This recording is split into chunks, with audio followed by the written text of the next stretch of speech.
胜过10万军。唐朝初年，岭南地区有一位地方首领，名叫冯盎，他势力庞大，掌控岭南数州，连朝廷都难以完全掌控他。冯盎为试探朝廷的态度，派遣他的儿子冯质代入朝担任唐太宗的侍卫。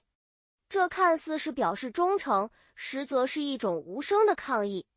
他想让唐太宗知道自己的儿子在京城，如果朝廷有所动作，他随时可能反叛。唐太宗何等英明，立刻明白冯盎的意图。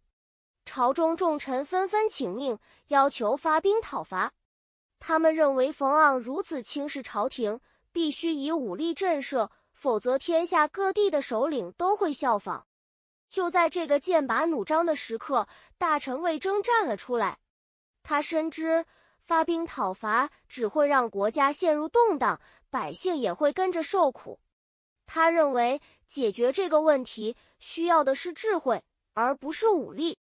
魏征对唐太宗说：“陛下，发兵讨伐虽然能解决一时的问题，但会给国家带来巨大的损失。”冯盎之所以有恃无恐，是因为他认为我们拿他没办法，不如我们换个方式，让他心悦诚服的归顺。唐太宗听了，若有所思。他对群臣说：“你们都主张出兵，但朕认为魏征的一句话胜过10万将士。”唐太宗选择了信任魏征，并对下属们表示不准出兵。随后，唐太宗派使者前往岭南，向冯盎传达朝廷的善意。在魏征的劝说下，冯盎终于放弃了叛乱的想法。他看到朝廷的诚意，也知道自己如果反叛，只会给百姓带来灾难。最终，他亲自入朝见唐太宗，并受到赏赐。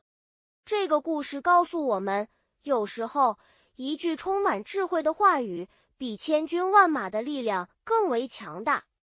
它不仅能化解危机，更能赢得人心，带来真正的和平。